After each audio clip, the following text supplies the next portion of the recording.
We need to make sure that what we're standing for is standing for the truth. And so a society bent on destroying truth and rejecting truth and running off the cliff like Thelma and Louise, it needs compelling people to step in and to really make a difference. And I really do believe that one of the ways that we can do that is through rhetoric. Now, Aristotle wrote very prolifically on this subject, and he wrote about how to convince people with words, specifically people who disagree with you. Now, I don't know if you're like me and you're not an argumentative SOB, but I think this is a tactic that no matter who you are, you could use in life. How do you convince people with speech? Because you can use this in business. You can use this at church. You can use this in your marriage. How do you speak to somebody in such a way that they understand what you're trying to say and that they see your point and that they don't get merely emotionally involved and fight you from that perspective? But how do you effectively have conversations? Communication is the seedbed of basically everything in life. And so Aristotle, thousands of years ago, was giving us some pro tips in how to have convincing rhetorical discussions with people. And he said a good convincing argument needs three things. One, it needs logos, which is an appeal to the audience's reason. Two, it needs ethos, which is an appeal to the speaker's status or authority. So how do you come off as an authoritative speaker? We'll talk about that. And then the third thing is this, is it needs pathos. It does need an appeal to emotion. You need to be emotionally involved in the subject so that you can feel the truth and not just know the truth. You need to have it here and here, in other words. So it has logos, pathos, and ethos. And so in our three stories, we're going to talk about that today. So our first story, we're going to look at logos. And logos is kind of the rational side of an argument.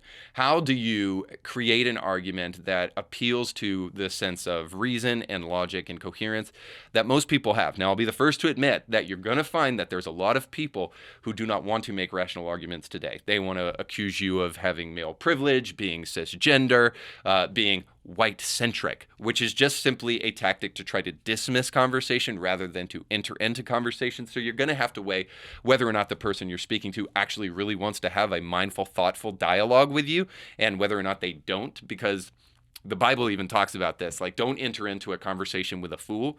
And a fool is a person who's not willing to listen, or else you become a fool. Because why would you speak to somebody who you know is not going to listen?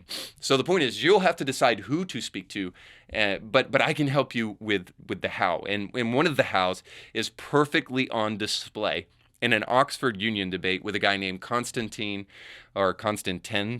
Kissin, however you pronounce his name, but nonetheless, he did a fantastic job of doing some really great rhetorical arguments, especially in terms of logos. Among other things, I would encourage you to watch the whole thing. I'll link it down below so that you can watch it.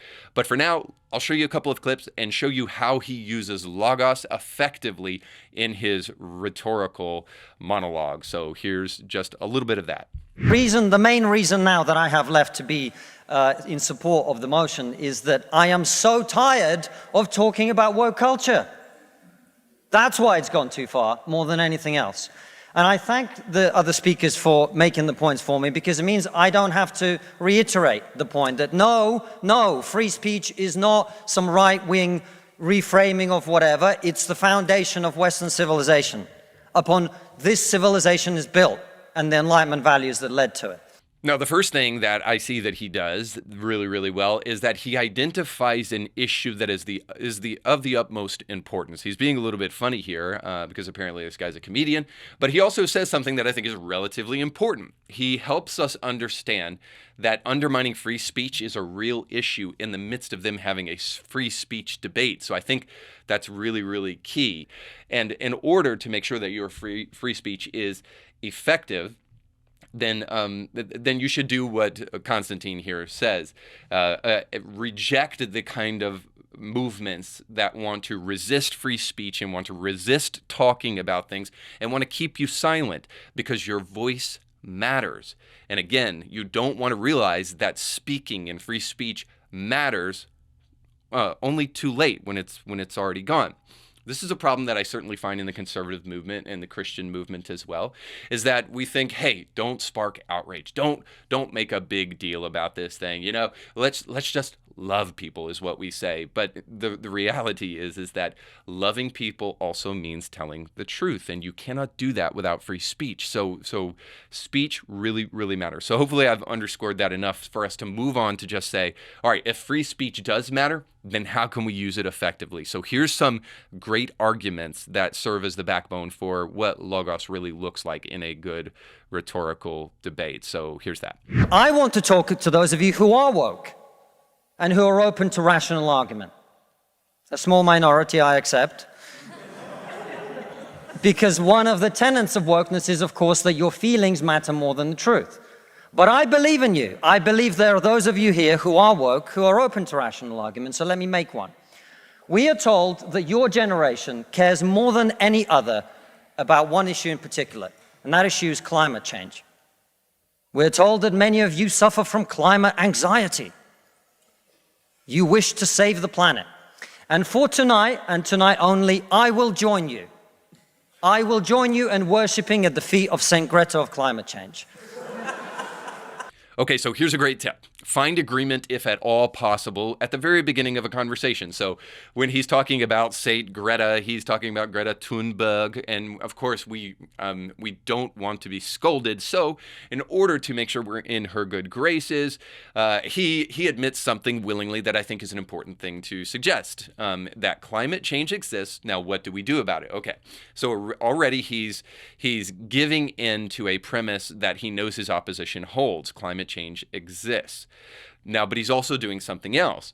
He's finding agreement, but he's not doing so artificially. He still has a backbone. He's still going to stand up for some basic truths that are vitally important, as we'll see here in a moment, especially. But he's also willing to find agreement. So find agreement. Don't do so in an artificial way. That's the point here. All right, now, he's about to find agreement so that then he can therefore provide a prescription based upon facts. So here's some of those facts. Let us all accept right here, right now, that we are living through a climate emergency and our stocks of polar bears are running extremely low. I join you in this view. I truly do. Now, what are we to do about this huge problem facing humanity? What can we in Britain do? We can only do one thing. You know why? This country is responsible for 2% of global carbon emissions, which means that if Britain was to sink into the sea right now, it would make absolutely no difference to the issue of climate change. You know why? Because the future of the climate is going to be decided in Asia and in Latin America. Okay, so this is great right here. The UK is only responsible for 2% of carbon emissions in the whole world.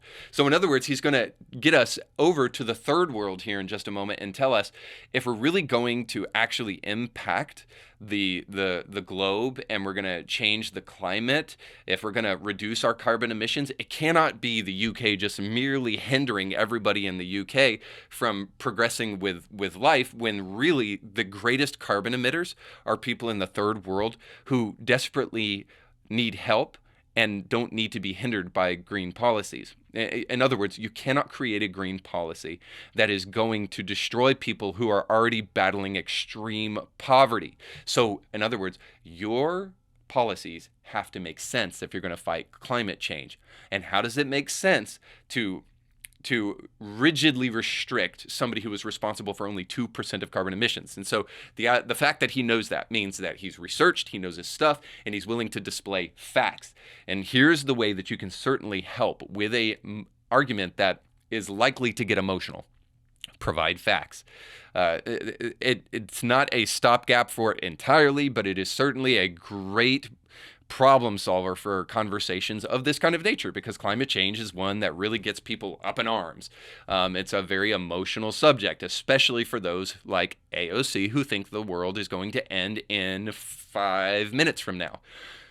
So the point is that you have to be willing to use facts so that you can truly make your argument meaningful and poignant. All right, and so he'll give us a little bit more of that here in this clip. It's going to be decided by poor people in Asia and Latin America who don't care about saving the planet.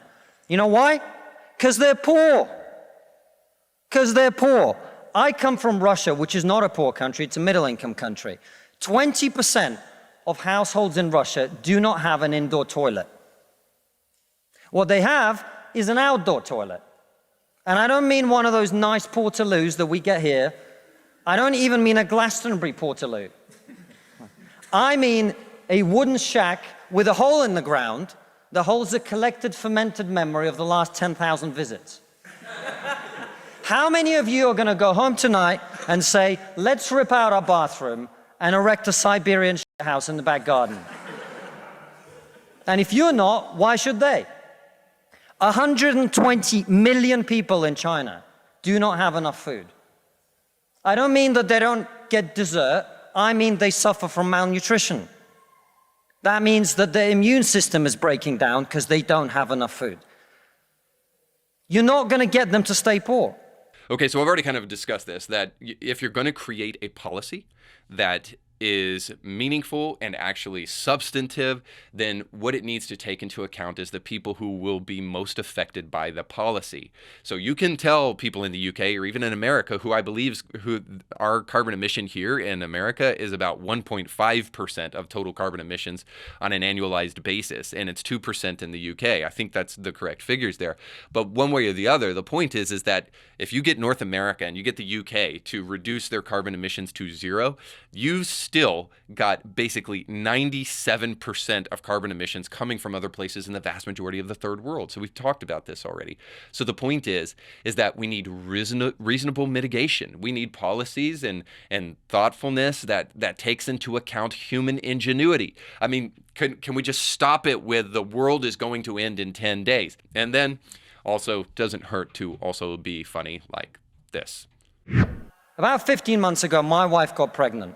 Not me, because we're old school. So you just got done watching a small excerpt of a much larger episode. You can find the link to that full episode down below in the description of this video. So you definitely need to check that out, because if you like that clip, you'll like the much larger episode. And while you're at it, don't forget to like, share, and subscribe, and click that little bell to be notified when great new episodes of Indie Thinker come your way. Thanks for watching.